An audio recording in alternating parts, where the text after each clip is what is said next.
This week, Britain installed its seventh prime minister in barely a decade. France has churned through almost as many in just a few years. Its next president may well be the once outcast Marine Le Pen.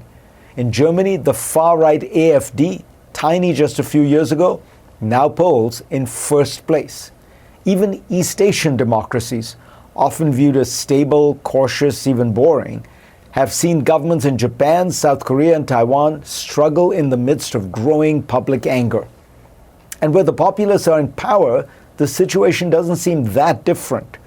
Donald Trump now hovers near the lowest approval ratings of any modern American president at this point in a presidency. Can modern democracies function?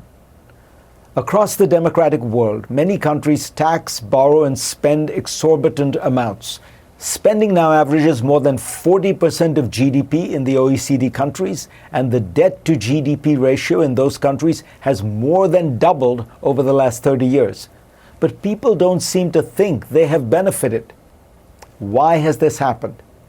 Some of it is economic. Expensive housing, stagnant incomes, and a widening inequality problem have fueled public anger. But economics is only part of the story. America has enjoyed stronger growth than most other advanced economies. France under Macron has lowered unemployment, and it has attracted more foreign investment than any country in Europe for 7 straight years, according to an Ernst & Young analysis. South Korea is an economic success story. Japan was experiencing a comeback. Yet democratic governments almost everywhere are unpopular. The larger explanation is that we are living through one of history's great technological revolutions, and these transformations always produce deep anxiety and fear. The last technological transformation on this scale came between roughly 1880 and 1920. Electricity, the telephone, railroads, the automobile, and movies overturned entire industries and ways of life. Millions left farms for cities. Global trade disrupted local economies. New fortunes appeared overnight, while old occupations disappeared. In this turmoil, frustration and anger found political pathways. The left turned to communism, the right to fascism. What followed were new mass movements, cultural upheavals, and world war. Our own revolution is digital rather than electrical, beginning with computers, then the internet, and then smartphones, social media, and now AI. The latter might prove more transformative. As DeepMind's Demis Hassabis said last week, we've essentially found a way to make sand think. Silicon chips are made of sand.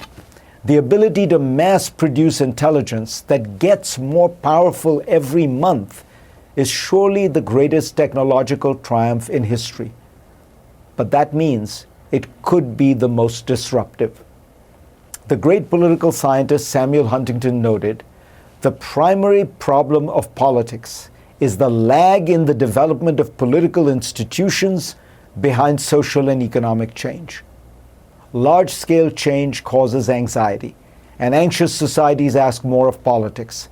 Citizens want leaders to restore order, provide security, and help them regain a sense of control over forces that seem increasingly beyond anyone's grasp.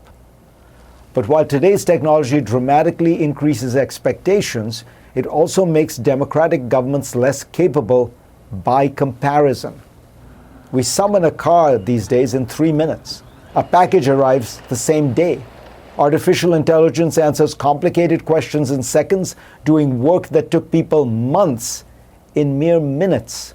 Naturally, citizens begin to expect similar efficiency from government. But democracy is not designed for speed. It's designed for legitimacy. It bargains, compromises, consults independent courts, protects vulnerable groups, and balances competing interests.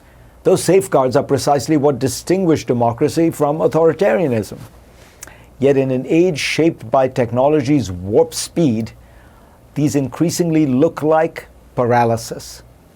Social media widens the gap. Every governmental mistake becomes instantly visible. Every disappointment becomes a viral controversy. Every frustrated citizen can mobilize thousands of others before governments have even begun to respond. This helps explain the strange trajectory of modern populism. Politicians such as Donald Trump, Jair Bolsonaro, Javier Milei, and others rose to prominence, promising to bulldoze through institutional gridlock. Yet once in office, most have encountered the same reality as the leaders they displaced. Today's insurgents quickly become tomorrow's disappointing incumbents. People don't seem to have lost confidence in democracy. They have not turned their backs on elections, constitutions, and independent courts, but they are deeply unhappy with democratic performance. Democracies must once again prove that they can build housing and infrastructure, modernize public services, manage technological change, reduce inequality, and do so with urgency and effectiveness. History offers some grounds for optimism. Free societies often look weakest in the midst of great technological upheaval because they move slowly and argue constantly. Yet over time, they have usually adapted better than autocracies precisely because they can learn, correct mistakes, and change course without violence or repression. Democratic leaders should not try to outrace technology. They can't. But they should prove through relentless focus and competence that democracies can deliver. Then people will understand that the friction of accountability and the weight of legitimacy are not bugs in the system. They are the features that keep us free. Artificial intelligence is fueling the American economy right now. The appetite for anything AI-related seems never-ending as tech companies rush to build data centers, buy chips, and fuel technology development. But so much of this spending is one massive bet, and many on Wall Street are worried about whether they will see returns on these investments. Here's part one of my exclusive interview with Satya Nadella, the CEO of Microsoft. Satya Nadella, welcome to the show. Thank you so much, Fareed, for having me. Are we in an AI bubble, and has it begun to deflate? You have a 30% stake in OpenAI. They have promised to spend hundreds of billions of dollars. They make tens of billions of dollars. They'll make $25 billion this year in revenue. It just feels like the math doesn't add up and there is going to be a moment of truth. Am I wrong? I think the moment of truth really more is the following. The way I look at it is, this is a new input. This is a new general purpose technology that is going to drive productivity, and that productivity has to translate into very broad spread economic growth that is economy-wide in terms of GDP growth.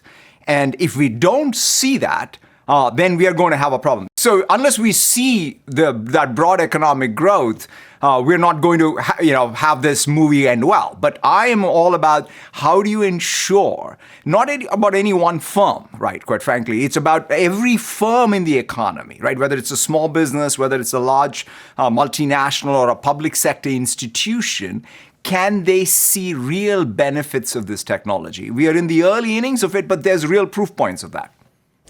So the big news this week is that a Chinese firm, Moonshot AI, released a model, Kimi, that is open source or open weight, which means you can kind of see the innards of it, which American firms by and large do not allow.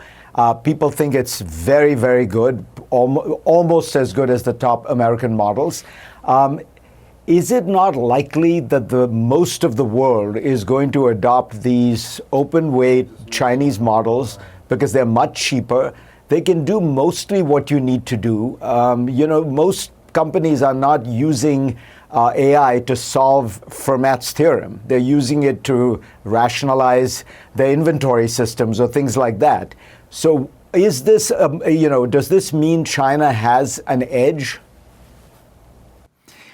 When I think about, let's say, American competitiveness in the digital sector or in tech, it's always come from not any one thing, but it's come from this approach I think the US has always taken, which is the ecosystem approach all over the world. It's been export-led. It's been about trust in our technology, right? So, for example, if you take the Chinese models, guess where these models run? They run on a lot of the hyperscalers that are American all over the world.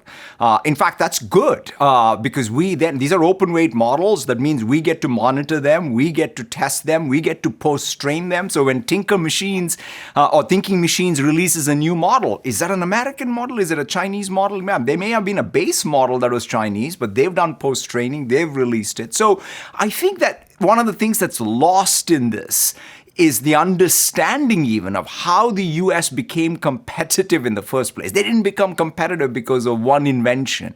We became competitive because we took our technology, we built a rich ecosystem where others could participate in other countries and trust our stewardship of this ecosystem. And as long as that remains, we will absolutely be competitive and we will win. And Chinese will have a role in it, whether it's in the open weight models or other technologies. But, it's not about that zero sum. It's about really thinking in ecosystems.